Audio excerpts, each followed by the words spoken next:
Dallas make it hurt.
I'm in the building.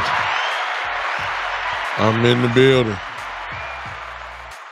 I'm in the building. What is going on tonight? I am in the building. What's going on? Welcome once again to the one and the only, the big time show that is being seen and heard live right now as we speak on Facebook, on YouTube, on X or Twitter, and on TikTok. We are here. We're in the building, ready to talk some Dallas Cowboy football again on tonight. Hope that you guys will come in and share to the platforms or share to a Cowboy hater and a Cowboy lover. And let's see if we can make magic tonight in this little space, podcast space here on tonight. I'm sharing now. Hope that you would as well. Hope your day has went well so far. Hope that you guys have had a pretty good Monday. Let's see if we can close your day out. Well, I'm not going to say close your day out, but let me add to it at least with some good Cowboy talk on tonight. What is going on? I'm going to take the chance to speak to everybody in just a second. Once I finish sharing myself. Hope you guys come in, hit that like button for me. Hope you guys will do that for me tonight. And let's see what we can get going. Let me, first of all, say hello to new family, which is, of course, like the TikTok family. Let's see who's on here. Just not going to the screen. Let's see. What's up? We love food. I see you. What's going on? I see you. Appreciate all of you friends there. Hope you guys would share on TikTok as well as we go ahead and get loose with Cowboy Talk. Let's see where the rest of the family is. Let's go. Kid Cowboys in the building. Mr. Burns, I hear you. JD, what up? Robert King, how you doing? What is going on? All right. You here? I'm not going to waste no more of your time. Let's talk first. Let's talk what's important first, and then we'll talk something else. Number one, news out of the day. The Cowboys are just seems like every time I come on, there's new things to say about the coaching staff as we add. Hello, Shane. What's going on today? We are completing, not completed totally, but we are completing the staff slowly but surely with new faces. Some guys, of course, most of us have never heard of, but they're not rookies. They're just that we don't have any affiliation with some of these guys. Running backs coach has been filled now with Derek Foster as running backs coach and David Overstreet as the secondary and linebackers coach. They joined the staff now with Coach Schottenhimer. And it's I don't want to hear anything about, well, who are these dudes? They're coaches. You didn't know nothing about them. Well, to be honest with you, JD, we Clayton Adams, even though he's the offensive coordinator, you might as well put a slash by his name, and he will be the offensive line coach. So he's one that's going to, supposedly a very hot coach, just has an offensive coordinator tag to it. I guarantee you, he will be the offensive line coach. He just doesn't have the title. So I believe that wholeheartedly. But if you need a little background on David Overstreet, he was with our defensive coordinator, Matt Eberflus. He was on his staff in Chicago for 3 seasons. He was a defensive back coach there, and evidently he specializes in nickel backs. That's his coup de grace, if you want to say that. That's what he's known for, and that's what he has. So, it remained to be seen. You had to go back to the Chicago days when he was there and see what his secondary produced. You might remember Jalen Johnson and Kyler Gordon. Those are not Pro Bowl names, but solid cornerbacks that he had in Chicago. Developed them pretty well. But that's what he brings. So it's a difference. We'll have to see eventually when Diggs finally makes his way back. We'll see what he does with Bland, and hopefully we'll see what he has in store for, at least I hope, Jordan Lewis. I hope that Jordan Lewis is re-signed. We need him badly, if you ask me. And I will just love. So, we have, he's a secondary coach. No sense of placing judgment on him, or we could have got somebody else. I don't know. The thing about it is that you don't really know what this coach brings to the table unless you just that much of a diehard film watcher. So I can't judge anybody on that.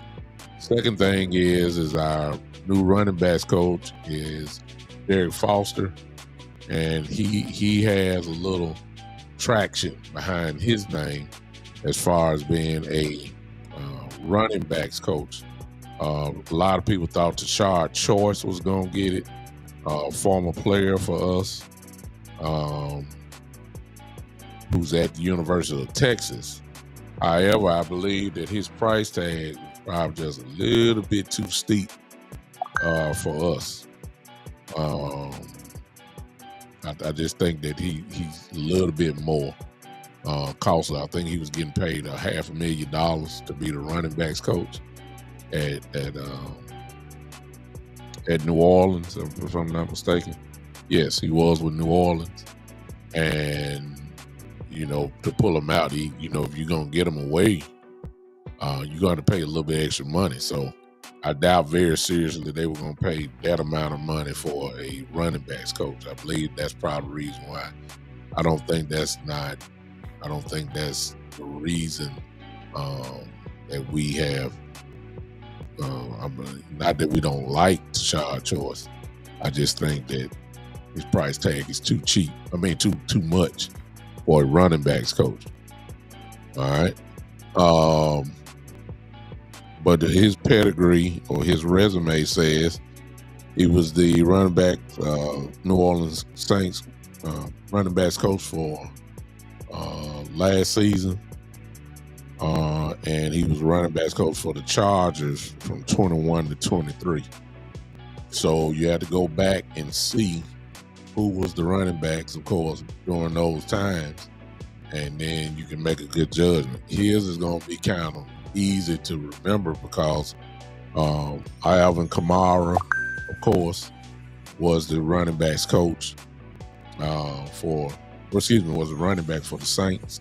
Primarily, of course, we don't have to say anything about Kamara. We know Kamara is great running back. And then with the Chargers from 2021 to 2023, he was the running back coach to Austin Eckler. And we all know that Eckler was the truth as well.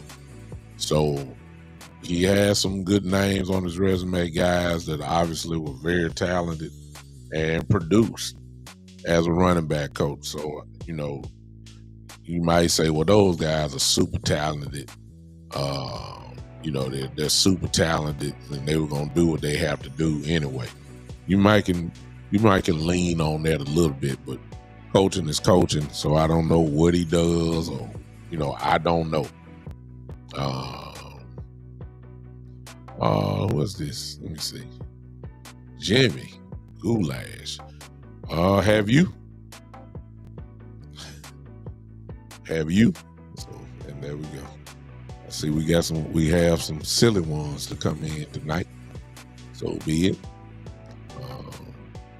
We'll deal with that as he comments more since he come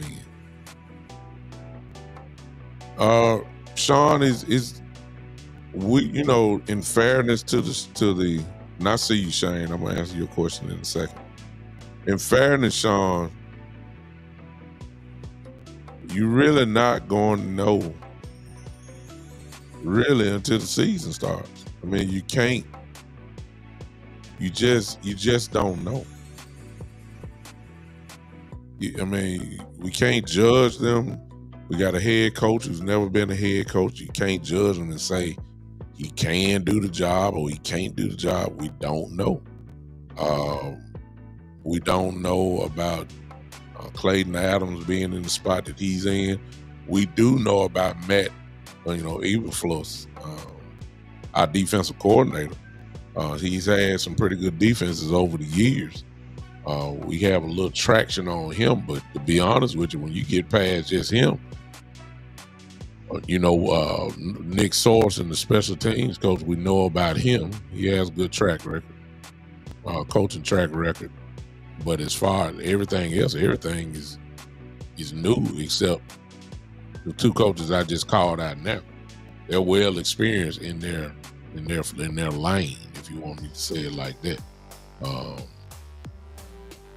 We don't pay attention to the Saints and the Chargers and the Bears. The Bears fan base and the Bears organization know who these coaches are, and we just don't know because we don't concentrate on them. So all we got is film, look at, and trying to make kind of judgments. But I don't know what we have. We just got to give them a chance. Sean, we don't know. We really don't know. And I'm not going to. I'm going way past preseason. Going past the preseason because it's kind of hard. It's just going to see how much competition in preseason is really going to be. What is the culture going to be like? Is it going to be tough? Is it going to be, player friendly? those are things that we can kind of talk about on that. But until week 1 comes, what can we really say? Shane says, let me understand something. When a coach has a staff and he gets fired from the job, gets another opportunity, why does he bring the guys with him from the previous job? You would think since he got fired, something wasn't working. I would think, Shane, that you bring guys in that know your system so it won't have to be such a turnover. For instance, Mike Zimmer brought Kendricks. Kendricks wanted to play with Mike Zimmer because he knows, he knows the system. It works out for the Cowboys. You don't have to, a middle linebacker doesn't have to learn so much. It's kind of like Dan Quinn with Bobby Wagner. Bobby Wagner can go to sleep and know Dan Quinn's defense because he played in it so long in Seattle. He knows what to do. Familiar with the defense, familiar. That's why Zimmer would bring in guys like Booth, who got torched, but he knew the system.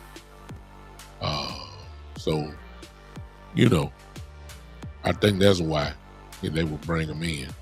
The thing I will say about this coaching staff so far, unlike any other years, as I said on the other show, that I got to tip my hat to Jerry and Steven because they have not gotten in the way so far. I believe it's coming, but at least Coach Schottenhimer has, and they said that Matt Eberflus and Schottenhimer are the ones that's kind of running this. Eberflus is getting his guys, and Schottenhimer is getting any coach that he wants so far without the interference of the front office. That's unusual for our organization. It's very unusual. So I think that's different. I think it's different so far, and so far they just stepping aside. So I applaud that about them. At least Brian Schottenhimer's gonna start off with a clean slate. He gets to do that, and I think that's the way that it ought to be. Coaches know coaches, and I believe Schottenhimer is getting exactly, at least to the start of his tenure, he's getting what he wants. That's what I would take out the coaching staff so far. So we're almost at the point, well, we're not almost at the point, but we're getting closer and closer to the point where they will be the primary focus, and that's when training camp begins. Want to say that. Now, really nothing to report on that other than we'll see, but the staff is being filled out. We'll get to know these guys, as the weeks go by. We'll be able to check that out.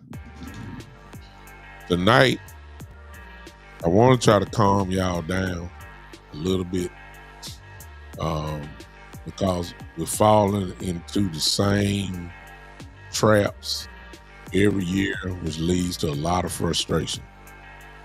And this is the time period when you start hearing about people being released, people requesting trades. I just saw breaking news. I think the Rams are saying that they're not going to sign Cooper Kupp. I think that just happened. Let me make sure. And with the Cowboys, especially the fan base, everybody, there it is.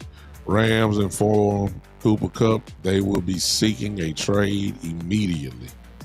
He says he wanted to end his career with the team. So Cooper Kupp is getting ready to leave the Rams.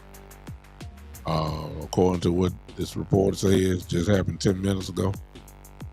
So whenever a name come up, Cowboy fans go crazy. Do it, Jerry. Do it.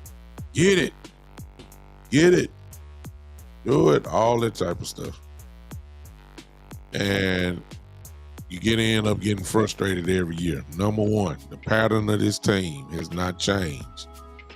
I hope that it would change, but I wouldn't put a dollar on it because I know who Stephen Jones is. So today, everybody went crazy.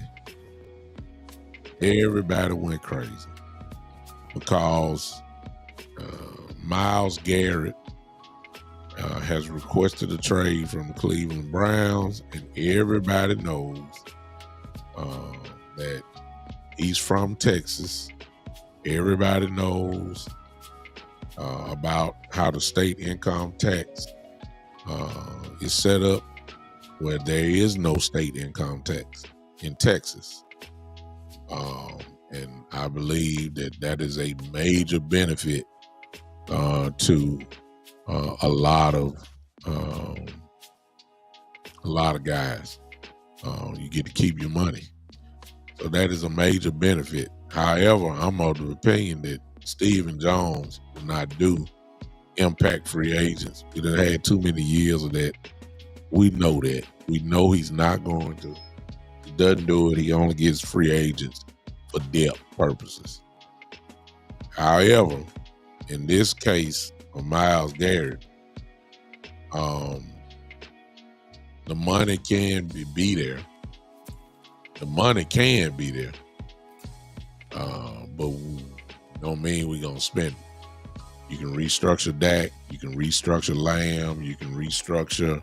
I'm saying you get the money. You got to sign Parsons, but you will still have money, of course, to take care of a person like Myles Garrett if that's what you wanted to do. The money is there. The question is, would he spend it? I would say no.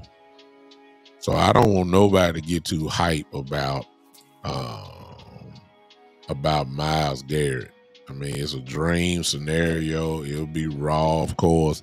If you could have Michael Parsons on one side and Myles Garrett on the other side, I mean, that would be crazy. It would be great. But you know better. You know who Jerry Jones is. You know who Stephen Jones is. Let's stop acting like we don't know how the game plan goes. So I wouldn't even get hype about Myles Garrett. They would shock me if they would pull it off. I would love it, but I would be so shocked if it really happened. You know, something like that.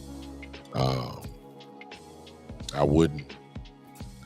Yeah, Kid Cowboy, we don't have money now, but they can restructure contracts easily. Matter of fact, everybody been saying they could free up $100 million just by restructuring Dak and CD. It's easy. That way you can sign Parsons easily. You can sign a whole bunch of other folks easily. You'll have the money. That ain't the issue. They just ain't done what it takes to do it yet. So I just don't think that we should even be entertaining. Also, we keep forgetting about the free agent playbook that they've been using pretty much the last 5-6 years. And that is whenever a free agent starts, his first thing is, this is where it's been, it's either the media or the player. They say, the first team name come out is Dallas. And it's all it is just a springboard to some bigger money somewhere else. It just never fails. Y'all remember last year, everybody was getting hyped about DeAndre Hopkins because Dez Bryant was with him. Y'all remember that? Y'all remember that? Okay, so I ain't got to say nothing about that. That was just a way to get everybody else involved. Dallas Cowboys name is a pure marketing tool to get the attention. If you say the Dallas Cowboys and you're interested, they gonna put it all on ESPN. Like, the Cowboys should do this, and the Cowboys ain't even thinking about it. It's just the media done it, and then the fan base thinks it. So I'm not surprised at all that Myles Garrett supposedly have said already that he wants to play with the Dallas Cowboys. Myles Garrett has evidently have already said it. I saw it. I don't know how true it is yet. I mean, I don't know because I really don't know who the source is, but it's out there. There's already a YouTube out. He said he want to play with the Cowboys. Now, growing up in Texas as he has, and then he went to the University of Texas, I wouldn't be surprised if he do. Part of him may like the Cowboys. I can understand that. But I also know that there's another team in Texas, and Miles wants to win a Super Bowl. Well, at this point, which team gives you more of a chance to win the Super Bowl? The Houston Texans or the Dallas Cowboys? As presently constructed right now, you got to go with the Texans. It's just that simple. Some of you may not like it, but it's the truth. And it's still Texas, which means you still get that. You don't have no state income tax. And the Texans are closer to the doorstep than I feel like than the Cowboys are. At this point, you put a Myles Garrett with Will Anderson. Oh my goodness! Come on now, that's nasty. So, I wouldn't be surprised if he. I don't know where Miles is from in Texas, but there's two teams in Texas that carry the same type of weight as far as income tax goes, and that is a draw, y'all. I mean, if you're making millions of dollars, you want to try to keep as much of it as you can. But you can keep it in Texas. There's only two teams in Texas, but as usual, the players use the Cowboys name and brand to get it all the way through the ESPN. It's just a part of the playbook. Free agents. You're going to hear a whole lot of folks that say Dallas is interested. Dallas is interested. That's because the agent had told his leak guy, his reporter guy, to say that the Cowboys are interested. It just never fails. So I don't know why you guys are so hyped only to be let down by Stephen Jones and the way that he conducts business. I don't see anything changing. They will get free agents, but it's not going to be on day one, day two, all that type of stuff. No. It's going to be, they operate in day 8 of free agency. That's how they do it. Guys you ain't never heard of. Guys from the XFL. This is what they do. So you have to be real careful how hype you get over hearing a name like Myles Garrett. All right? I'm not going to do a lot of time. I believe it when I see it. I don't believe in it. Not 1 inch. That's what Steven does. I've accepted it. I accepted it 2-3 years ago, finally. It's just something that the Cowboys do not do. They do not deal in free agency. We all know that. However, I would say if they did do it, that'll be a strong message to the fan base. It would be. It would be. You want to restore hope rather quickly, you make a move like that. That's a Super Bowl type move. That's a difference maker. That's a guy that can elevate your defense by himself rather quickly. And the idea of him and Parsons together is scary. I will admit that. But I don't believe it for a second. I agree, Cowboys. Kid Cowboy said it best. He said we're a draft and developmental team, and that is 100% accurate. However, Kid Cowboy, I'm not saying it for hope purposes. It's kind of like with Quack. What's up, Quack? And you saw what he just said. They just might fool you. They just might. Which leads to the question then, if you are, and I play the game just for now, you're gonna have to trade,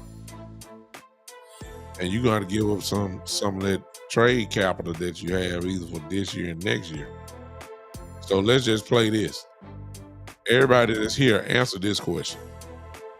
Let's just say that the Cowboys are serious. I ain't say you're serious. I said, let's just act like and pretend that the Cowboys are really entertaining to make a trade for Myles Garrett. I know the answer, but I want to see what you're going to say.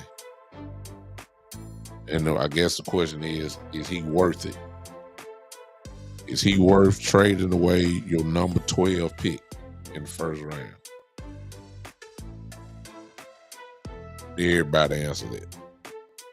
Because really what you're saying is, let's just look at it. If you trade the first round pick, whoever you getting in the draft, Myles Garrett is better than them. Automatically. So really, would you lose? Would you lose your pick? I mean, would you really lose a pick? If you're trading away and you get Myles Garrett, nobody in this draft is better than Myles Garrett. Whoever you got in there, and that includes Abdul Carter. That includes that, and that would be your first round pick. But you got to give up some more than that. Somebody, I remember I had my coworker today saying you had to give up your second round, not second round, but your first round pick maybe next year. Excuse me.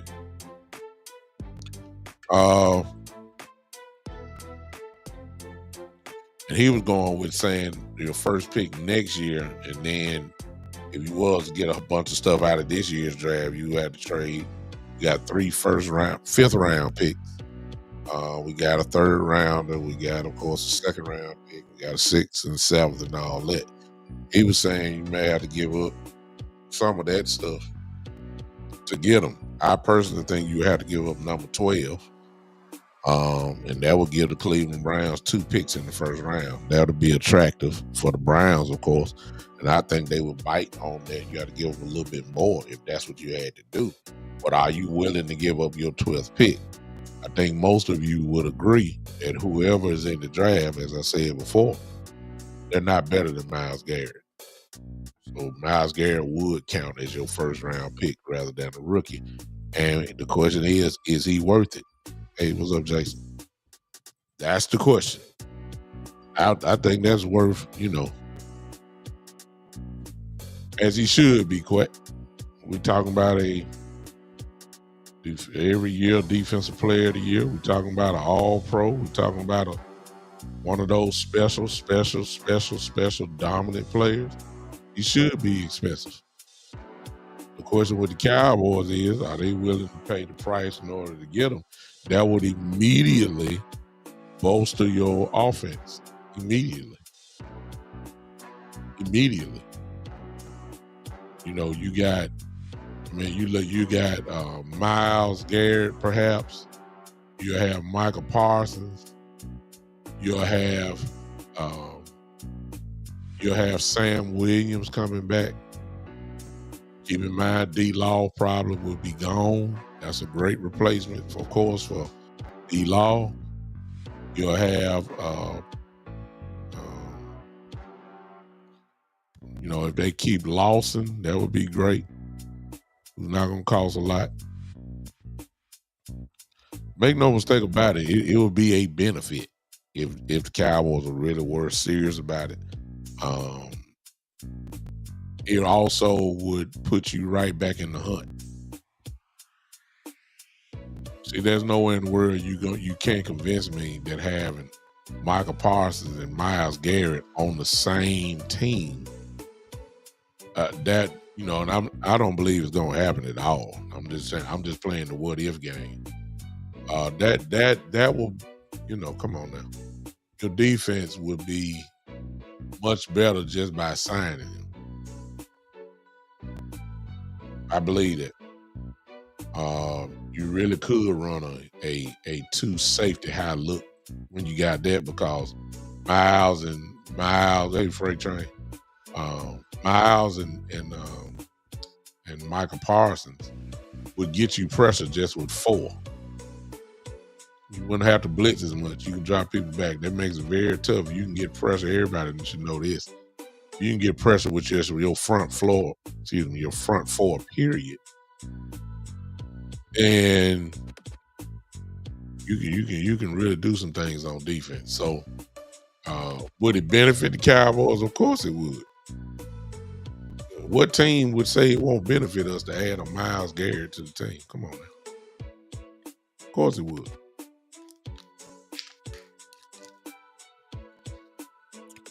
Then you got an Overshown that'll be back. And so you got to look at it. Overshown be back. Not this year probably, but the following year. Lil Fall is explosive as well. I mean, that's where you have to look at it like. Then you got Diggs, who probably will be back next year. You got Bland. I mean, come on now. This if you do it, it's the making of something real special as far as the defense goes. The only thing gonna be missing probably is OC. If you want to go young, there you're the younger development right there. But I don't want y'all to think that. I know Steven ain't gonna do it. I mean, I know that, but if you want to play the what if game, it would help. It's just no question about that. He's a special breed. They don't make Myles Garrett and Myles Garrett. Those type of players don't grow on trees. They're unusual. And I ain't seen too many of y'all say so. I don't know what you mean, Kid Cowboy, when you ask at what level. What are you saying? I don't know what you mean by that.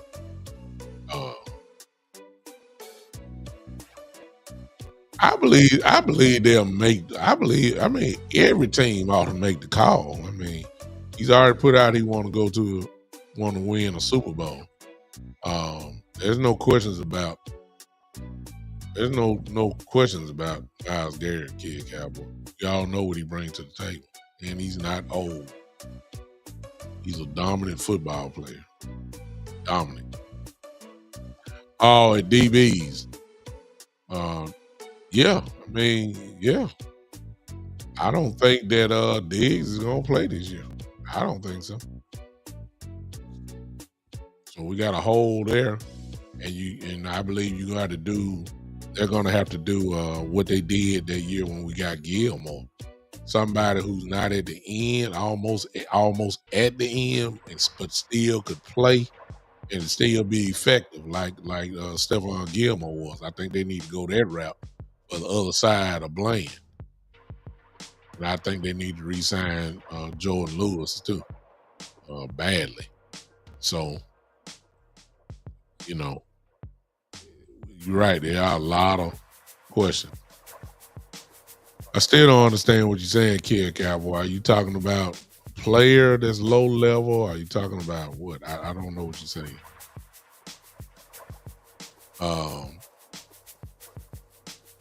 I don't think they're gonna rush him back anyway. He had microfracture surgery. If he did play, it would. I heard folks talking about he'll be there at training camp. I mean, no way. That's a long injury, long recovery type injury that's gonna go well past training camp. And even if he did play, was ready for training camp preseason, you're really not going to know what he really is because they're not going to really test him during the entire preseason. His real first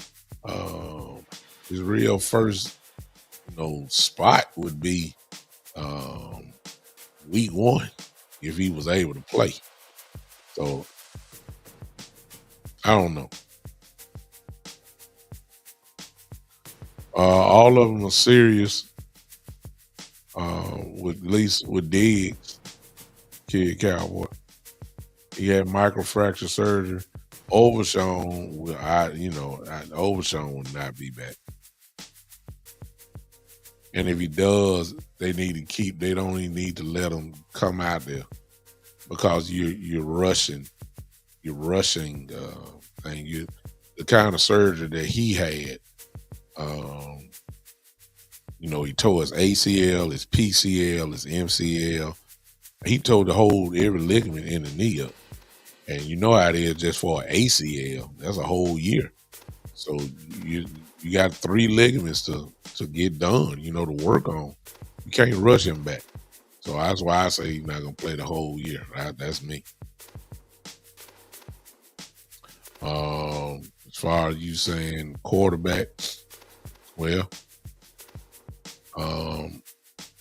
we'll never see it, but I got a feeling that Dak Prescott, I'm quite sure you're already running slightly, not full speed. But as far as his injury goes, we ain't gonna know nothing about him until probably week 1 because the starters are with the Cowboys. I don't know how Schottenhimer gonna be, but I just think that he's not gonna risk those guys playing in the preseason as Mike McCarthy did. So we won't know until week 1 how his hamstring really looks as it tore off the bone and all that type of stuff. What's up, Gary? So a lot of the questions we have, we're not gonna know until week 1. Those coming back, we'll know about Sam Williams, for instance, who didn't play, got hurt in the preseason at practice. You see what I'm saying? So it's but you're not gonna really know what he is until you get out there for week 1. Because I doubt very seriously he plays preseason as well. I mean, the coaching staff is set. Now you got to fill out this roster. As I told you on last week, the next step is who we gonna re-sign off the list and who we gonna let go of. So that's where we are. That's where we are. That's where the Cowboys gonna have to go to work. D-Law and Jordan Lewis, and you got to re-sign Cavante Turpin, who deserves a raise. You got to re-sign the punter, the all-pro punter. And sometimes it ain't as easy. You can go get a punter from the draft, or you can always sign a punter off the street. Well, I'm just a different mindset type of guy, man. Like, if you got the best already in the position, especially from a punter position where it's not, crazy amount of money, you need to re-sign him. If the Cavante Turpin is the best return specialist in the game, then he should be paid as such. He's gonna get a raise. I think he was making $800,000 or something like that. Oh yeah, he got to get paid. He's first team All Pro. You got to pay Turpin. It don't even make sense. Hey, I just answered that question earlier, Mr. Jones, but I'll say it again. How do I feel? You can't judge it. You can't judge it because we don't know. Yes. Yes, sir. Quite. To answer your question, Mr. Jones, how I feel about the staff, I mean, as I said before, what I'm impressed with really ain't about the names, even though those are some good names, seem to be some pretty good coaches. If you look at their resume from other places, they were real good coaches. But what I'm impressed by is that for the first time in a long time, it seems that Jerry and Steven did not get in the way. They did not get in the way of putting a coach putting a coach on the staff, and like looks like Brian Schottenhimer and Matt Eberflus are getting the guys that they want, and that's the big one for me. We ain't had that in a long time. They always get their hand involved, but it seems like they ain't done anything. So I'm proud of that. I'm super proud of that. So the question is, and I think I did that on the other show about all the free agents. I think we had about 20, and I think we asked. I think we all figured out there was about 8 of them that we say we need to keep it. The other one's only about 3 or 4 more. It is what it is. Quack brings up an interesting thing, and he's right. Everybody see his comment there.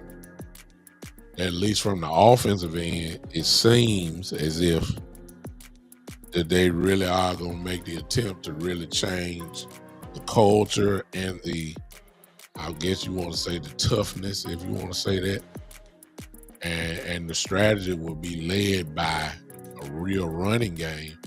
You bring in these type of coaches, especially Clayton Adams from Arizona, known for running concepts and all that. Then you got Schottenhimer, who's a run heavy pass play caller. It seems if we're really running, but as I said before, that's a wait and see type thing too, because I can see Jerry messing that up. I told you this on the last show. For instance, let's go back. I'll do it again for those that weren't with me on Saturday. I'll say it again. You remember the Pittsburgh game from last year, where Rico showed America, who he was. That was his real first game where they gave him the ball and he produced. And they gave him the ball and he really produced. And then Ezekiel Elliott started crying about he needed more carries and all that type of stuff. And the very next week, Rico was in a jogging suit, and Ezekiel Elliott was the lead running back. And that is because Jerry made a decision to mess things up.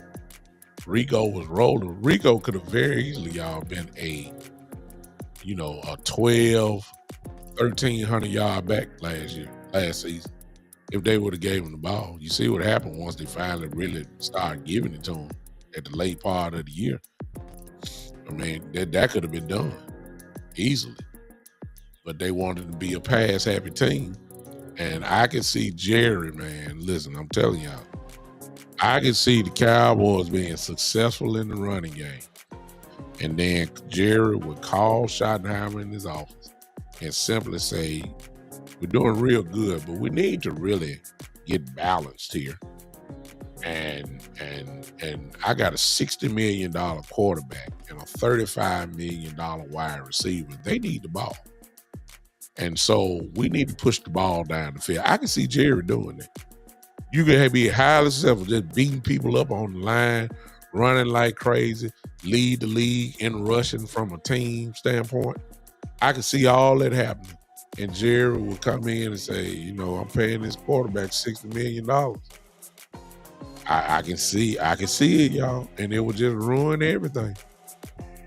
If he stepped in to accommodate Ezekiel Elliott, good and well, he was acting fool if Dak Prescott is averaging only 24 to 27 passes a game, and see these numbers are going down, and that's what he's gonna say. See what I'm saying? I can see that happening, and I don't care who you get. If you get Genty, if you get Hampton, whoever you want as a running back, Jerry will come down there and will mess things up, because it'll be 4 games in, and Dak Prescott will be in the middle or leaning toward the bottom of the league and passing, and CeeDee Lamb in 4 games will have only 300 yards, all that type of stuff, and he will ruin it. He will. He ruined it with Rico. Rico wasn't hurt. It was a healthy scratch almost. They lied and said it was something wrong with Rico. It wasn't nothing wrong with Rico. They just wanted to appease Ezekiel Elliott. See how that turned out. That was Jerry. Mike McCarthy didn't want Ezekiel Elliott to do that. He wanted Rico. It's the truth. So even with the running, as Quack Quack said, I'm telling you right now that if the running game is successful, I'm telling you that but Jerry Jones will say that. If he did it for us, I'm gonna say it again. If he interrupted the flow with Ezekiel Elliott and Rico, I'm telling you right now, he gonna come down and say, I'm paying this guy $60 million. I'm not paying him $60 million just to hand the ball off all the time. I'm telling you that right now. He's gonna mess it, he's gonna get involved. I can see Jerry doing it. He did it with the running game with McCarthy. When he focused in on Rico, starting with that Pittsburgh game, and Dak wasn't throwing it all the way. It was Rico's game, Pittsburgh game. It's nowhere in the world. See, Jerry ain't gonna get involved when it's Cooper Rush. Oh yeah, establish Rico then. I got Cooper Rush as a quarterback. Let him throw it 21 to 23 times a game. Yeah, let's do that. But what he don't understand is it's the same game plan he need to have for Dak. And Jerry, once he look at that, and if they run the ball, all of that 2 or 3 running backs is gonna run the ball, and he gonna look down at that stat line, is gonna say Dak Prescott was 16 for 23. 280 yards passing, if that much. 2 touchdowns, no picks. He gonna come down there, and most of all, the Cowboys won.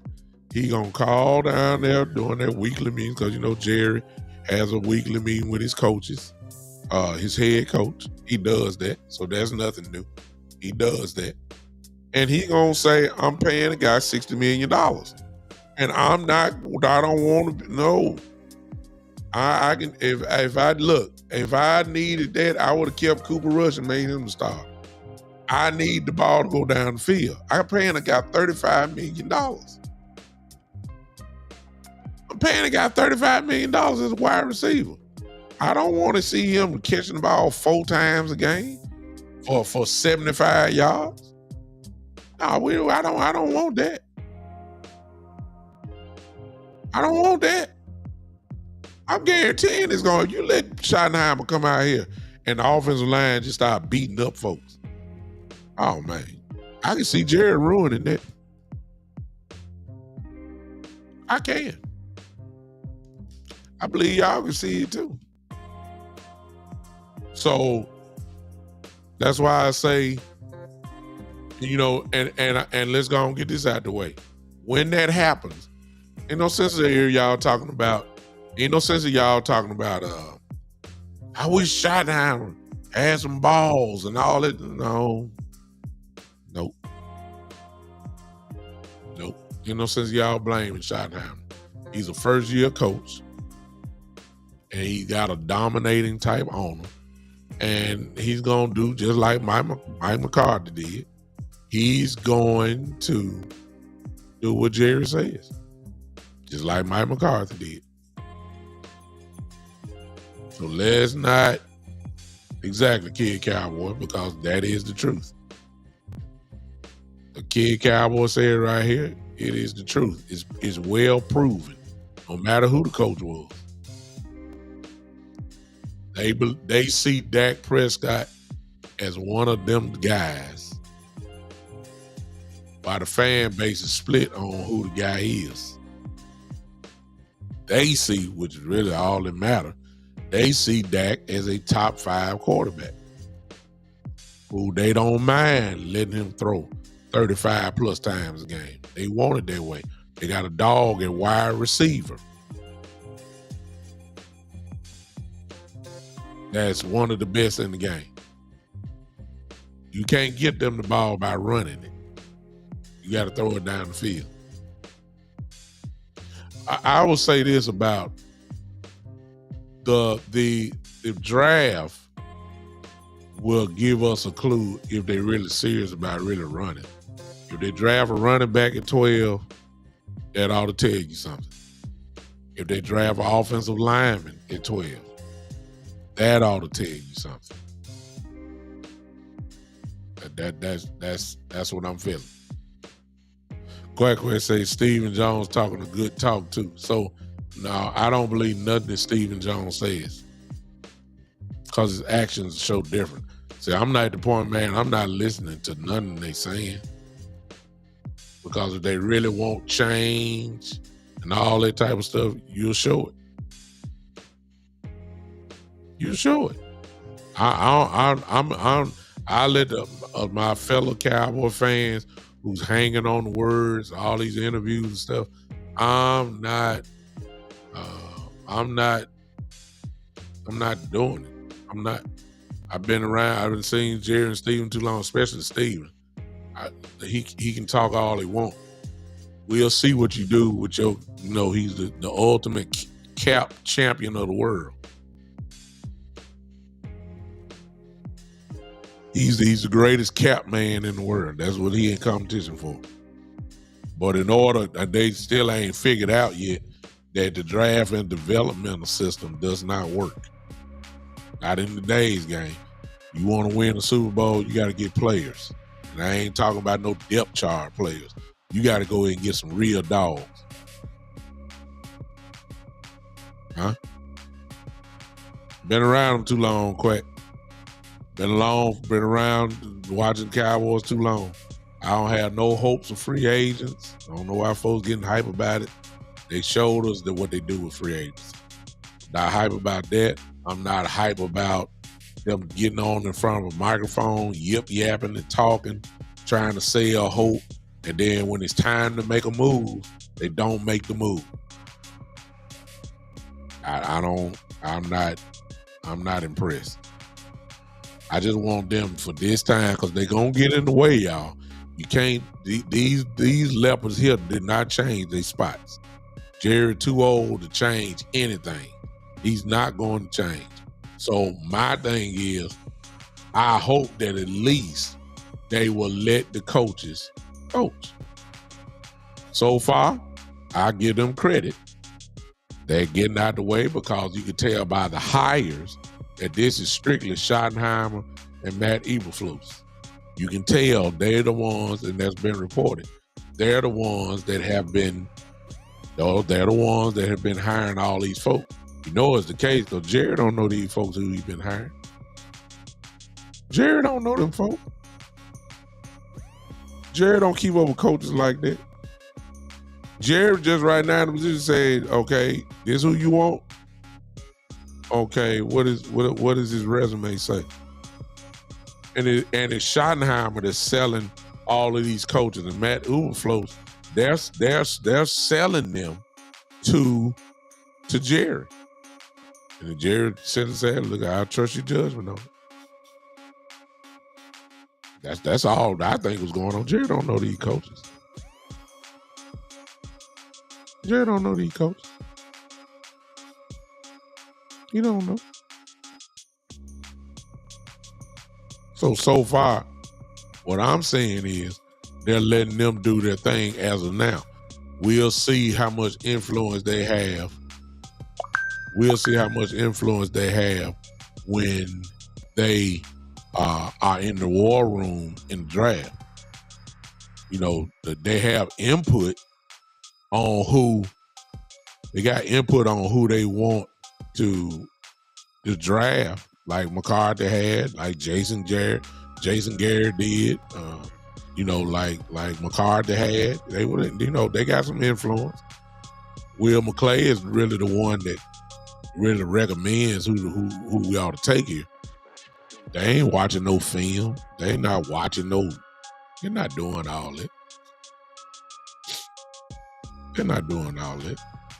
They're going out to influence others. So we'll see by who we draft if Shotty is really, got a little pull here.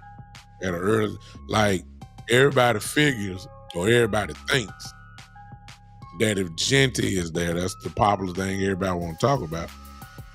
And as much as a run heavy guy as he is, and at the time, ladies and gentlemen, you do know the only two running backs that are signed on this roster right now is Deuce and Lemke. That's it.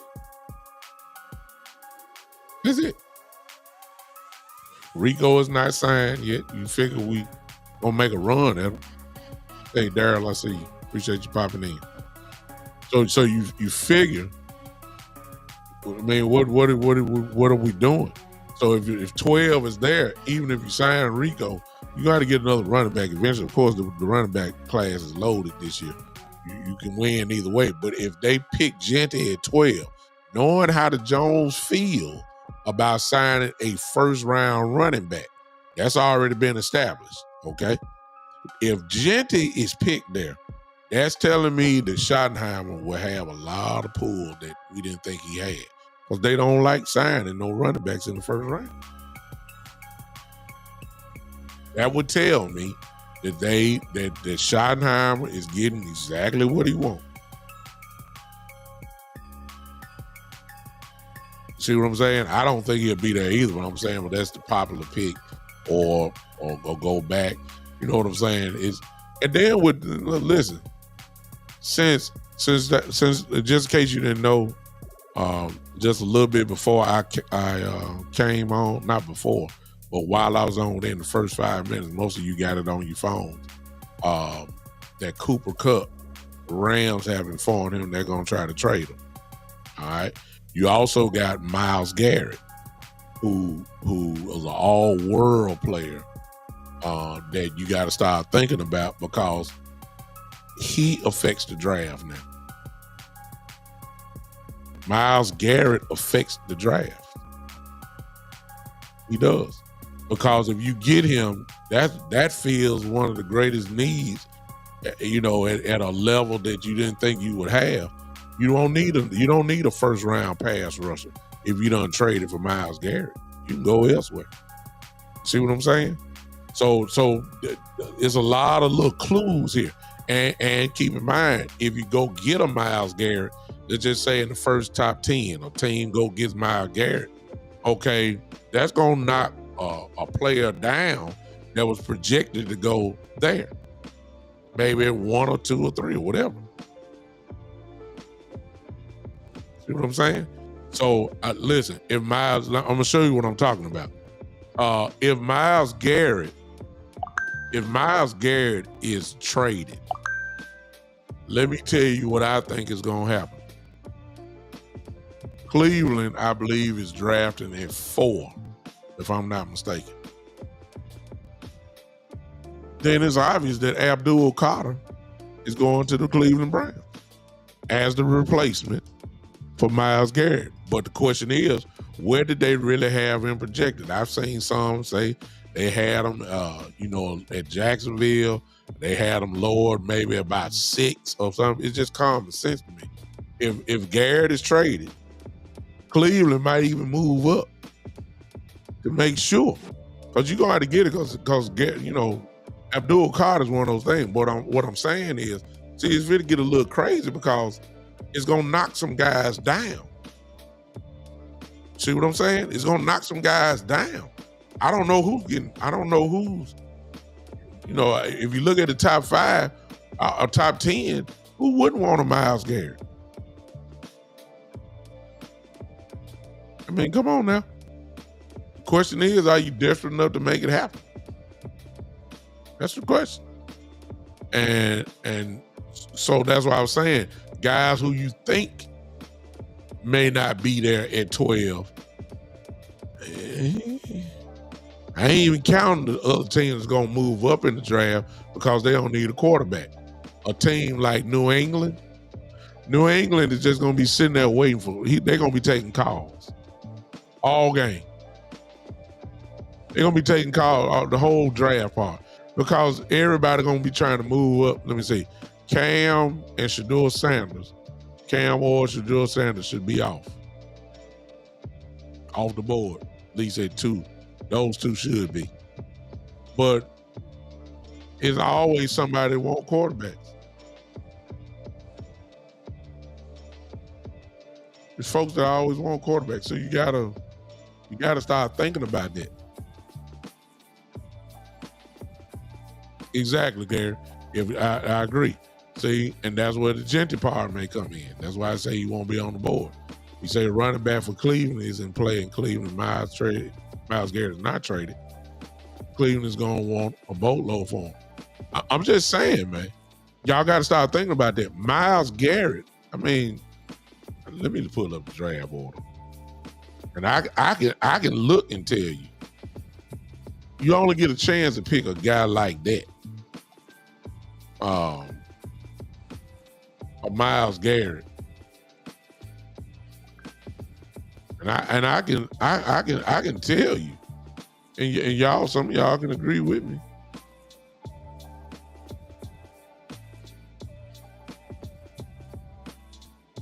Tennessee is at 1. They're gonna draft a quarterback. I'm sorry, there it is right there. Cleveland is number 2. Oh, they ain't got to do nothing. If Miles Garrett leaves, okay. If Miles Garrett leaves, Abdul Carter is the pick. I mean, this is easy for me. Unless a team, I'm just playing a game here. Let me tell you about this. The Raiders love Shedeur Sanders. Notice the word I said. They love him. Cleveland, once they finish figuring out a way to get rid of Deshaun Watson, violating the contract and all that type of stuff, they're going to need a quarterback too, right? I said the pick is Abdul Carter, but could it be Shedeur Sanders or Cam Ward, whichever one? I'm just saying, think about it. I think it'll be Carter myself. Then the Giants at 3. Well, I don't think, but what if the Raiders, who love Shedeur Sanders, try to move up?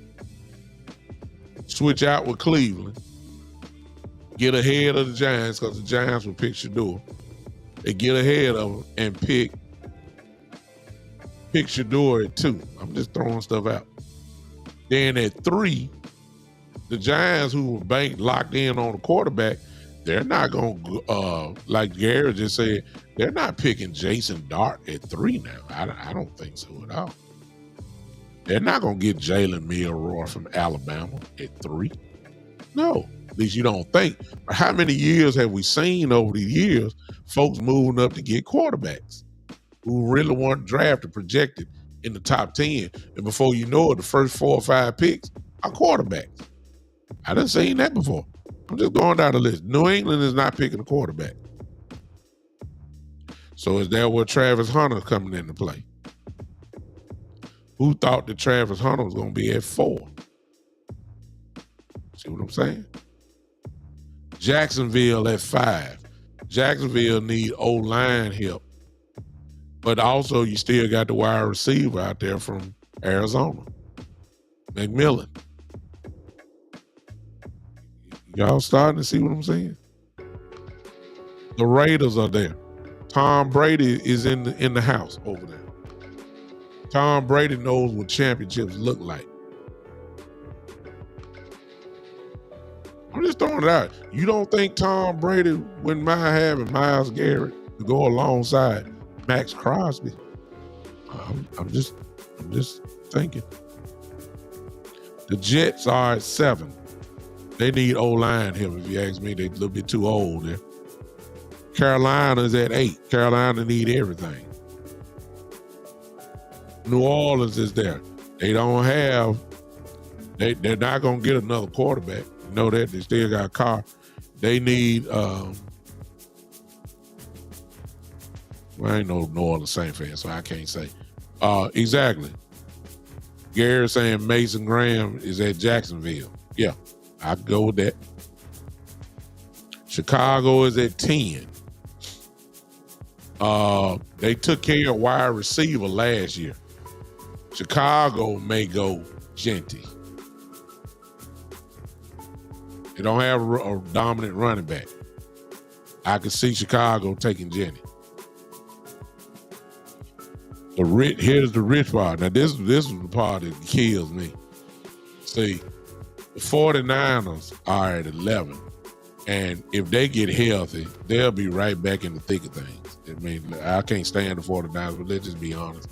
We all know the reason why they suffered this year is because they were hurt. But what if all those guys are healthy next year? Then we talking something completely different, and the rich get richer. You just add another piece. See what I'm saying? Then, of course, the Cowboys are at 12. And right there at 12, y'all, it's gonna be a plethora of guys there that you really can't go wrong with. Luther Burden would be there. The kid from Luther Burden from Missouri, the wide receiver, would be there. You're gonna have Banks there, another offensive lineman. Georgia. You're gonna have a lot of people there that Cowboys can do business with. I don't think so, Kid Cowboy. They got a running back. That's Hubbard, who's very underrated. Should have been a Pro Bowler this year. Hubbard. I'm sorry. You got the linebackers there. You're right. You got Jaden Campbell from Alabama. You got the kid from Georgia, Walker.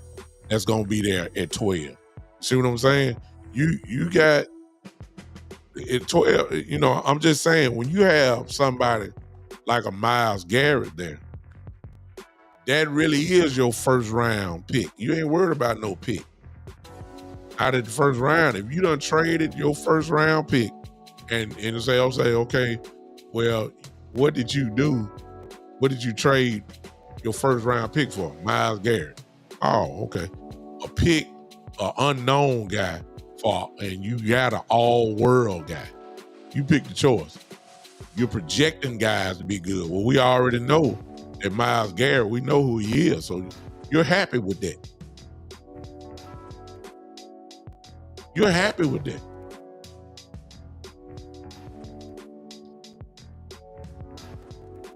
Thank you for correcting me, Gary. I don't care. I don't pay attention to the Carolina Panthers. I forgot that Hubbard has an ACL. He's coming off. So, yeah, go back.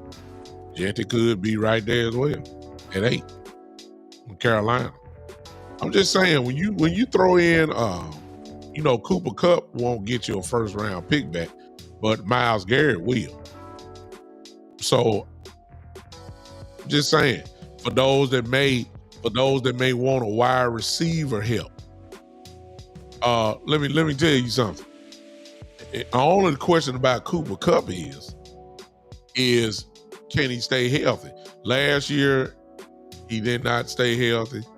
The year before, he missed a little bit. So, he's going down slowly but surely. But let me just throw this in for you. And I don't want to hear nothing about Jonathan Mingo. I care less. Put CeeDee Lamb with Cooper Kupp, and you tell me what you think about that. Just throwing it out there. So I'm saying, if that is the plan for the Cowboys, okay? If that is the plan for the Cowboys, you really ain't worried about number 2 wide receiver. I'm not saying you don't draft one, but the importance level of drafting one is not that high. You understand what I'm saying? Shoot, if you're going to spend money on Cooper Kupp, not Cooper Kupp, I'm saying Brandon Cooks. If you trade and get Brandon Cooks, and it's not going to cost you that heavily, then you got 3 picks in the 5th round. You got 3 picks in the 5th round. Trade 2 of them away and go get you Cooper Kupp. Line them up with CeeDee Lamb and watch what's going to happen.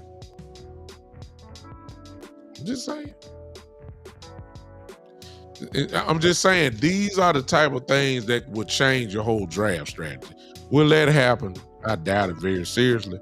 I'm just saying, those type of dudes The urgency is not there for that certain position when you get guys like that.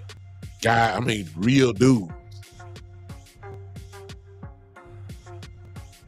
And as much as run heavy as we're predicted, as it's starting to look like we're gonna be, but then guess what? Then they gonna say we need to solidify the offensive line. Okay, you're gonna draft another lineman, but my question is, I don't like guys that starting and you draft them and then where they starting. Cause see, when you get drafted 12, you're supposed to be a day one starter. And if you're committed to Terrence Steele, then why am I drafting another lineman? Why? They're gonna stick with Tyler Guyton. Yeah. They're gonna stick with Tyler Guyton. They're gonna stick, of course, with Tyler Smith. They're gonna stick with BB. If the question is, what is Zach? The only question about the line is, to me, is what is Zach Martin gonna do? If Zach Martin said he wants to play, he is your day one starter. Y'all forgot he played with a bummed ankle, which he had to have surgery on, and that's why he looked bad. Okay, he had surgery. The ankle is gonna be fixed. You may get another Zach Martin to be Zach Martin again. Maybe not as great as he was 8 years ago, but 80% Zach Martin is still better than most guys in the league. So if Zach Martin is there, they ain't bringing Zach Martin to sit on the bench. So I'm just naming them out the starters. The Cowboys ain't giving up on BB and Guyton. It's not gonna happen. So if you draft a lineman in the first round, that is, then why are we drafting? Where he gonna play? Where you gonna play it? I ain't saying it's a wasted pick, but I'm just saying, like, well, unless you plan on trading one of them away or whatever. I'm saying, yeah. And then, of course, you can draft, of course, they know something we don't know. You can always trade back, because at 12, it's going to be some desperate teams trying to move up. Cowboys don't have a pick in the 4th round. You got 3 in the 5th. And they can walk out this thing with plenty of guys, but just saying. I don't want to draft nobody in the first round and they're gonna start off on the bench. I don't want that. I need a home run hitter with 12. We ain't got time to be developing at 12. We need a guy that's gonna come right in day one and get things done. Day one. So you got to find the positions on the team where somebody can be a day one starter. That's where we at. Linebacker is a day one starter. Day one. Defensive tackle, especially if Osa is not here. If Osa is not here, a day one starter can be right there in defensive tackle. Day one. I really don't see nowhere on the offensive line where it's a day one starter. The day one, Cowboys are loyal. Terrence Steele ain't finna beat nobody swing tackle. That ain't finna happen. Y'all know that. It's nowhere. Running back is a day one starter. Running back. Day one starter. A great receiver is a day one starter. We got some places where guys get drafted at 12 and they immediately are day one starters. I don't want to get nobody in there where they're gonna be riding the bench and splitting time. And I ain't got no. We no. Swing tackles, backup guards are for day 8 free agents, like the Cowboys do, and you go get them Hungry Jack Biscuit free agents. That's what that's for. You go get them. You get 5 for one price. That's what we do. That's when you do it. You don't experiment at 12. I need day one starters. We ain't got time for messing it up. And Campbell, the linebacker from Alabama, the linebacker from Georgia, Walker, those would not be sexy picks because our minds have all just locked in on Genty and Burden and even Boca, whatever his name is. Mason Graham, that's the other name that's kind of projected, even though I think Graham going way higher than that. But those are the names you done primarily heard that who could be right there for us. Well, again, if you don't have, I just need somebody to fill in right then. Linebacker is what we need. We ain't got no linebackers, y'all. Now, if you want to be honest, that wouldn't be a need pick. It would be a need pick, but it would also be a person that's going to be, probably right there on their draft board. I'm gonna be honest with you, we don't have no linebackers. Kendricks, he's not signed. We don't have Kendricks. Overshawn is hurt. We got Lil Fowl. We got Nick Vigil. And if you want to count Parsons as a linebacker, we got him. We need linebackers. I wouldn't be mad at 12 we picked a linebacker. It wouldn't bother me one bit. That tells me you got your mind on later on down the road for a running back. Because the running back class is loaded. So I know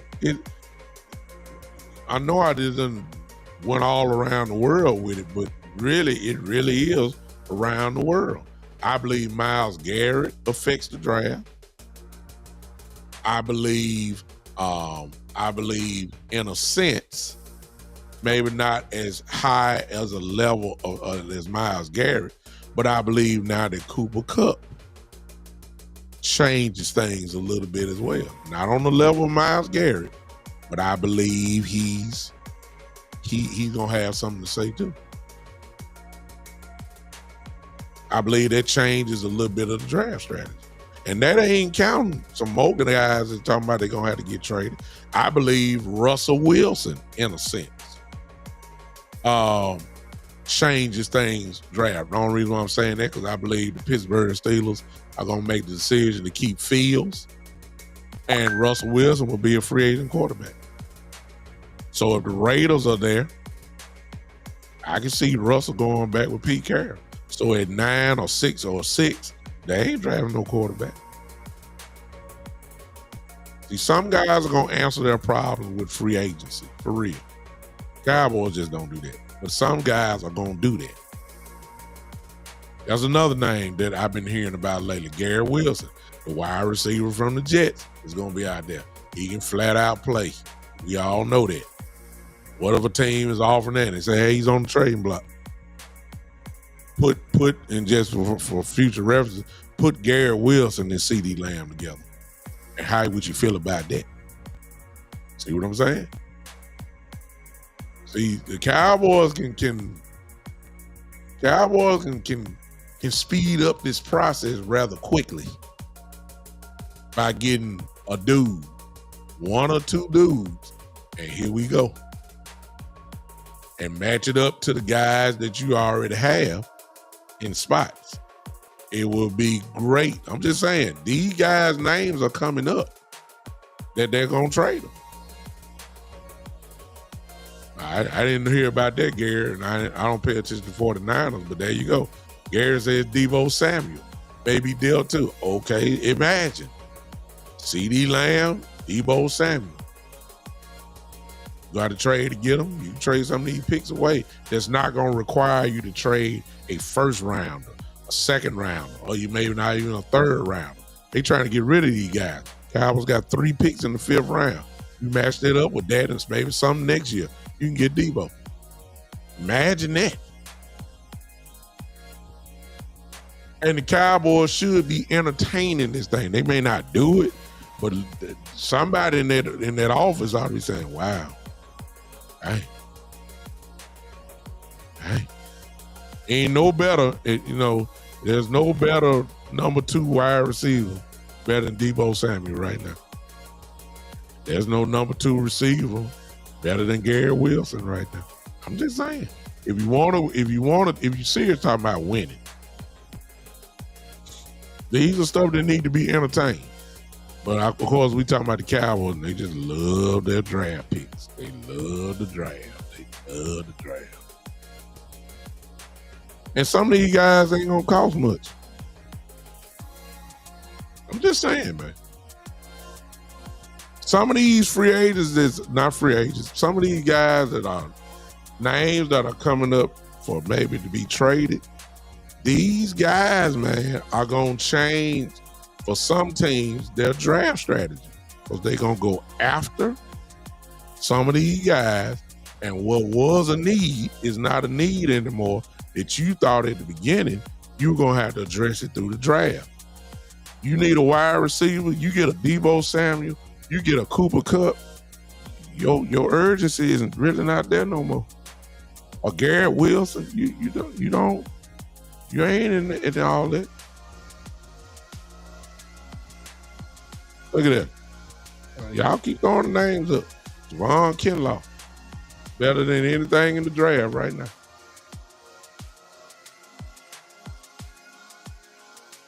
It's not gonna cost you. This is the way we got to start thinking. That's why I'm saying, well, I get what you're saying, Jay Bryant, and Debo's been hurt the last couple of years too, so his body is starting to, kind of wear down, and you may not want that problem. However, when he is on the field, he's a difference maker.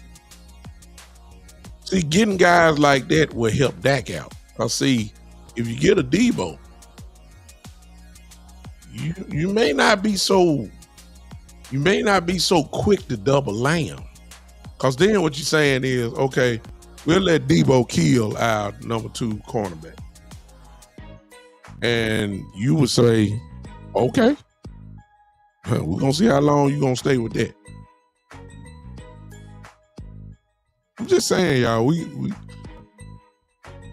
could do the mock drafts and I'll do it here, but we gotta really start thinking about some of this stuff that's gonna, even if we are not participating in trades for some of these guys, it's going to change the way people think about the draft. It is. Teams are going to think about the draft.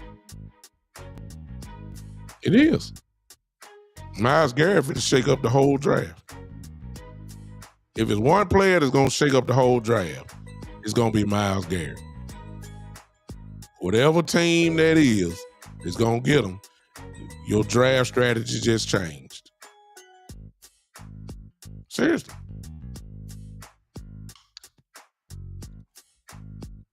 So that's why I ain't just locked in on the draft. Somebody said it early in the chat. The combine is going to change some stuff up too. Because guys that are projected to be, to go high, their stock is going, we always going to have these guys that's stock going to go up. You already know we're going to have some guys' stock that's going to go up, and they're going to, and seeing some people's stock going to go down. And God forbid, I pray not. I don't even know why I'm saying this. Oh, God, let me stop. But some of these young men, you may get injured. Some of these guys may get injured during the combine. Of course, that would change everything. I think that happened last year. So we got a long way to go before we really can get locked in. We can project, who we might want. And I'll even do it here on the show. We'll do a mock draft. Since we got our coaches in, we kind of know what their style is. So it kind of lets you in on what kind of player they really want to make it happen. I think we can draft better than the first time I did because we didn't even have a coach. But since we know who the coaches are now and we know what they bring to the table, we can have a mock draft now that's a little bit more educationally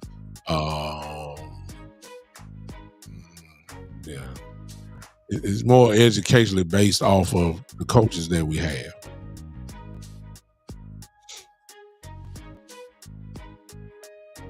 So we got a long way to go. We got a long way to go. But I think that the draft is we as more names come out, most of you got the notifications on your phone. Yeah, see right there. He is. But I don't know if they want to get rid of him. Who's that? Matthew. I think Kamara is a free agent. And that's really all depending on if Kamara want to leave New Orleans. But if he does want to leave New Orleans, then Kamara, in a sense, changes the draft too. I think it's March that the salary cap goes up, Gary. But, the Cowboys, they want to do things backwards. Everybody knows how they can free up everything. You just restructure Dak and CD, and it's already been said they will be over 100 million, not 100, but they'll free up almost $60 million, I believe. Somebody correct me if I'm wrong on that. Correct me if I'm wrong. Just doing restructuring Dak and CD's contract, it'll free up. You get 60 more million. Of course, you're kicking years down the road again with that void miss, to get the Cowboys in trouble as well. But,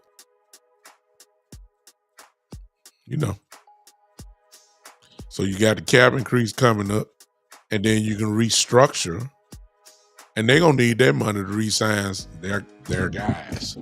They're going to need, we love our guys. So that's where our free agents come into play.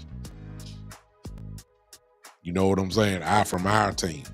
They're going to need all that money. So I believe, and then, of course, the big one, of course, is going to be Michael Parsons. So we got a lot of work to do, but we're getting real good clues on what's going on. Will the Cowboys dip on some of these big names? Chances are no. They never do. But it sure is entertaining to talk about it. The idea, there it is, Gary. There it is. And this is the reason why you need to do it. Look at this. Y'all see that? Everybody talking about what the Raiders got, talking about they got 100 million. Everybody's talking about Washington, I'm sorry. The Commanders got $100 million. And Dan Quinn is going to spend the money because he's going to try to turn Washington a powerhouse next year. Folk going to flock to Washington. Well, Cowboys, and the advantage the Cowboys will have is a major one to these players. And that is, there's no state tax in Texas. There's no state tax. You get to keep more of your money. That's the drive. That's an attractive piece. And the Cowboys could have, as Gary just put down there, $115 million if they do what I'm saying. If they go ahead and sign Michael and then restructure Dak and CD, they just bless themselves. So it's some things that they can do where they take their time in doing it. I would love to have all that money free and ready to go, so you can just, if you want to play in free agent land, you can, because you'll have money there. Hey, what's up, Terry? If you want to, you can, but if you don't, if you want to wait till the last minute and your primary concern is freeing up the cap so you can have money to function next year, I mean, this season coming up, then that's just being very conservative. We need the money to free up the cap so we can sign all our practice squad guys. We need to sign all our depth guys. Well, that's conservative, but that's what we do. Just saying. Gotta start thinking about this stuff. All right. I'm done because I'm just going around the world with everything. Man, look, I appreciate all you guys. We just got some things to think about, y'all. We have them, so we getting more and more facts every day with the coaching staff and the people that and who they are. And you find out what their resume is. And so they'll kind of give you a clue of what kind of players they're looking for. Those are the clues that we're getting.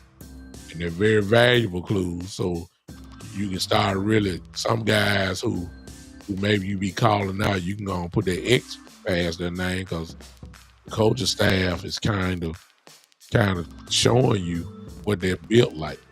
All you're hearing is run, run, run, run, run. That's all you're hearing. And I can see it. Matthew said, just wonder if we would trade back from 12 also. I think everything is on the table, Matthew. I mean, when you're drafting 12, the last thing you want to do, even though it's a very high pick, you don't want to be reaching. Kind of like Mozzie. Mozzie was drafted in the first round, but he was projected to go in the late second. That's what that's called. I mean, early second, I'm sorry. That's reaching. You don't want to be reaching at 12. Like if your guy, whatever. See, and that's the funny thing. Our draft boards, fans, Mel Kiper, their draft board says this. The Cowboys draft board says that.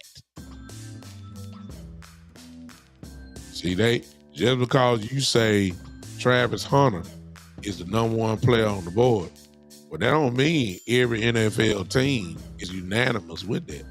Cowboys may say, according to the way they evaluate things, them some guns to say that Mason Graham is the number one player on the board. They're number one. I'm just throwing it out there. That's how teams do. So what I'm saying is, Matthew, and you make a great point. Exactly. Schoonmaker was a reach, definitely a reach. The Cowboys reach a whole lot. Well, I'm saying at 12, if their guy is not there and they've all been picked, and your next, because it ain't nothing but it's no more than about 8 or 9 first round grades out, at least to one publication. Let me put it that way. And if your highest grade, or if you want to do best player available, and that guy on your board at 12, and it ain't number second round guys there, you might need to entertain draft, falling back.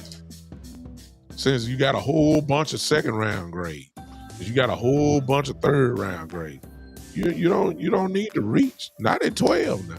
A home run need to be hit at 12 if you're gonna draft.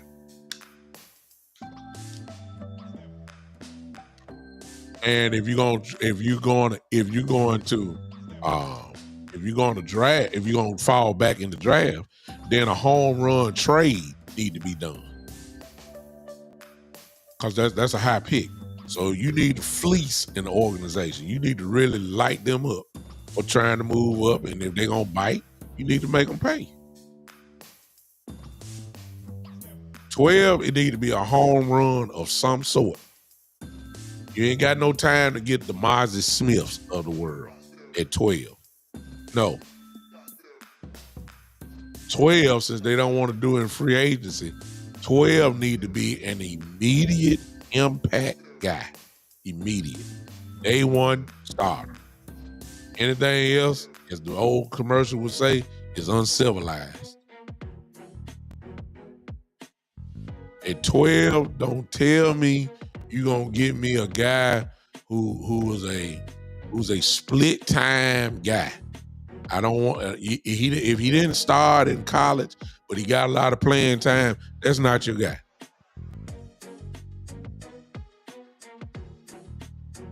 It's not your guy. When you driving that high, it's day one starter.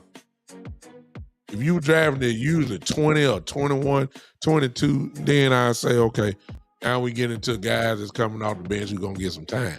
But at 12, no sir, no ma'am. I gotta have it. I gotta have it. I gotta have. I'm almost gonna say it on round 2. I gotta have a starter. I gotta have a starter.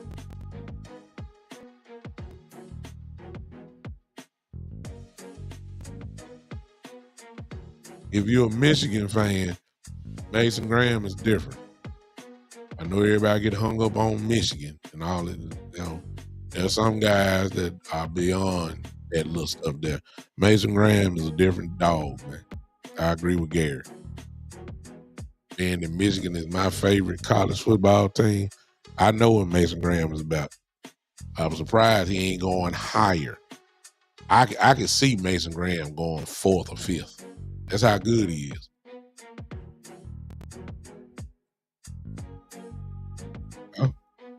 So I don't have time for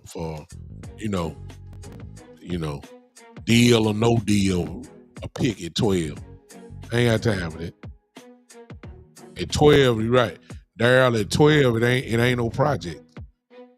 You get you in that line of getting the best. Some of the best. You don't have time for no sir. No sir. And if you ain't one of those guys, I guess that you won't, listen, trade back. But at 12, we're going to have a lot of options. Them linebackers from Georgia and Alabama will be there. Campbell and Walker, they should be there. Banks, the linemen, they're going to be there. It might be a receiver. Exactly, Gary. Exactly. Serve sandwich pick. Exactly. At 12, ladies and gentlemen, this is everybody. The Cowboy land should do this. At 12, it may not be sexy, but you better do this. Exactly, kid Cowboy. You want to get into the chicken ring now. I like that. Pop-Tart pick. Exactly. You ain't got time for it. It's a great check there, kid Cowboy. You got a little checking in you. I like that. I know me and Gary put it on there. Everybody at 12 should be exactly there. That's what I'm saying. Everybody at 12, even if it's a guy you ain't like, everybody at 12, the Cowboy Nation should be doing this. Okay, we got that out the way. Let's go on, move and get to the real stuff and draft. Round 3, 4, and all that. We ain't got 4. At 2, we should be doing it. Nobody should be sad other than it's not the guy you want. And if guys are there, some of you guys that you want, and if they are there, they're not going to pick them because they are going to pick somebody else. Their board may say it's somebody else. Their board may say that Campbell is they may have him as the 4th rated player on their board. That's the one thing we never find out about what their board looks like, and you shouldn't find out. But I'm just saying, it'll be interesting to me to see where they really got Genty. That's what we need to see. Where do they really have Genty? Where do they have Mason Graham on their board? That's the question. Where do they have McMillan from Arizona? Wide receiver, I know he ain't gonna be there. I'm just saying, where do they really have him? And that'll tell you. I agree with you, man. The more it's looking like to me, if Genty, I can see Genty going to the Bears. I really believe that what Matthew's saying here, and I'm really believing that right there, I believe that is going to be picked. The need is there for a running back, but it's so deep, you ain't got to get it in the first round, as everybody have said. But you don't want no Doritos tortilla chip pick. A linebacker from round 3. We got a linebacker. What round you pick? Round 3. That's a rotational guy. I don't want that. Don't give me a dog linebacker. That's what we need. I can see that. I can see that, Matthew. And the more it's looking like, I believe it's there. I really believe that. Now, everybody ain't going to like it because it ain't sexy, but it is a need. And Campbell is a dog, and Walker is a dog. A pure dog. If y'all ain't checked out Campbell from Alabama, the linebacker, and Walker from Georgia, you need to go look at them. I'm telling you. Gary says this, that we need cornerbacks too. We do. But I think because look at the previous. Listen, I think they would see, but you can't have no third string guys and practice squad guys playing. And I don't want a rookie out there either. So what I'm thinking is, since they have a history of doing it, they don't mind sometime going outside the box to get a cornerback. They did that with Gilmore. See, I need a guy, since they so cheap, I need a cornerback that still can play, but he's kind of on the back, the back end of his career, but he still can play. He's still a difference maker like we did with Stephon Gilmore. That's what I want for cornerback. But we tried that third string and practice squad guys out there. We saw how that turned out. They got torched all year. Cornerback is a need, but I don't want a rookie. I need a true veteran that can still play. And those guys going to be out there. So, again, we ain't got time for experiments. Yeah, like Gilmore, Kid Cowboy. That's what I was saying. Like Gilmore. Somebody that can be a difference maker, can play, but he's not going to cost you a whole lot. Cowboys have done that over the years. They don't mind spending money in the secondary. It says we got not so cheap that they're trash, Kid Cowboy. Not so cheap that they're trash. I want somebody like a Gilmore, but it's going to cost you more than $2 million a year. I think Gilmore was getting paid, $5? Something like that. You still need to draft a cornerback. You can draft one, but not high up in the draft.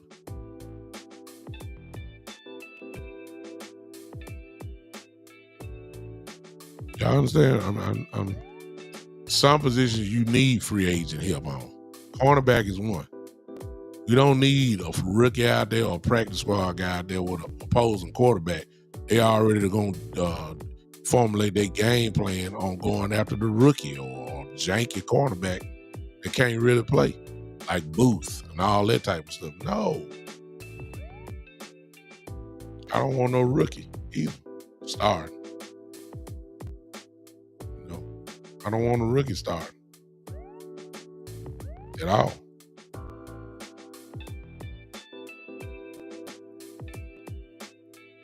Just saying. There's some spots they're gonna have to get out. They're gonna have to get up off the money. I think cornerback, you can't have guys who can't play out there. You just can't. I said, Gary, I've said it too many times. We need home runs. Do you hear me? We need home runs in rounds 1, 2, and 3. We need home run hitters. I don't want Rod Carew base hits. Man, I'm showing my age when I say that. Lord have mercy. I don't want Tony Gwynn base hits. Base hits will get you to the Hall of Fame. I'm looking for Barry Bonds type home run shot. I ain't talking about them home runs that barely get over the fence. I'm talking about where you hit it and Barry would drop the bat and just stare. He wouldn't even start trying. He just stared at it for about 5 seconds because it's still in there. And it's way, way out of there. No doubt. That's what I'm looking for. Definitely in round 2. In round 1. I want Barry Bonds type shots. I don't want no. Yeah, exactly. Okay, Cowboy. I want the Ricky hit when Ricky ball was gone. Everybody knew it. He'll do the Watusi step, a side step, and then start with that famous try to add while the ball's still in the air.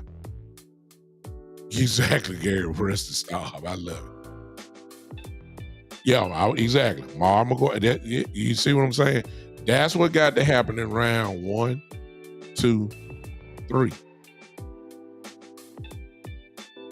If you tell me I get a Campbell or a Walker at linebacker, and then in round 2, I get the running back Hampton from North Carolina, I'm very happy. I'm very happy. Exactly.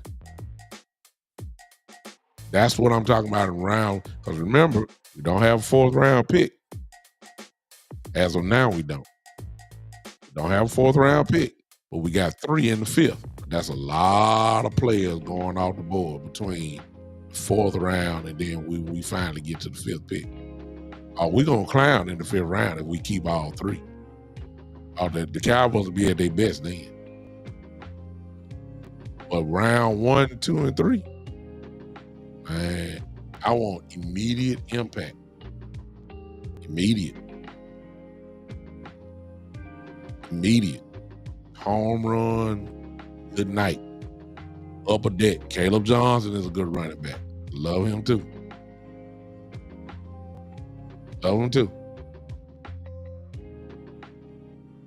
I need impact guys. I ain't got time. I'm gonna be upset if round 1, if we come up with a name that's really supposed to be, drafted at about 22, and we get drafted at 12. That'll really irritate me. That's what would tick me off. For real. Yeah. I'm talking about them Mike Schmidt home runs. You know what I'm talking about? Reggie Jackson. Things that hit the roof. You know what I'm saying? That's what I'm talking about. Those that, like no doubt. He comes in day 1 as a starter, put the helmet on, strap up, let's go to work.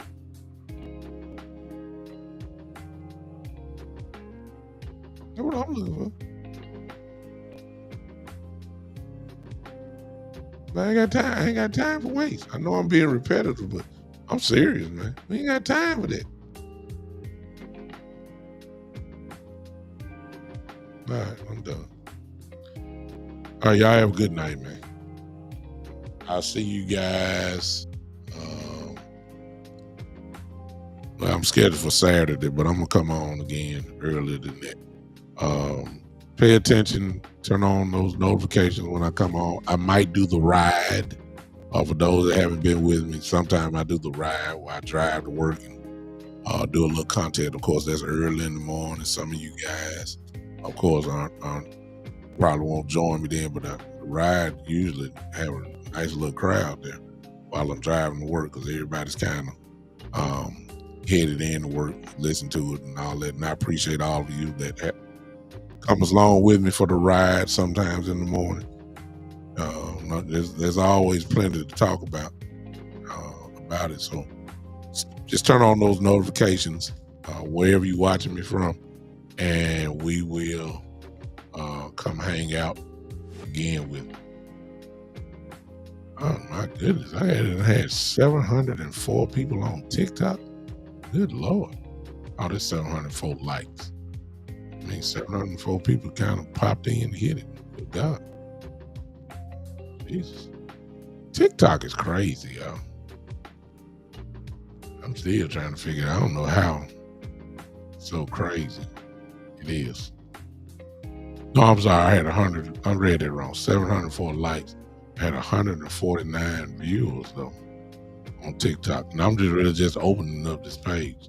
It's crazy. It's crazy. Wow. Okay. All right, y'all take it easy. We're gonna holler at you. See you soon, and we will come back to you real quick. Until then, ladies and gentlemen, this has been the one and the only. Y'all know what it is. The Big Time Show.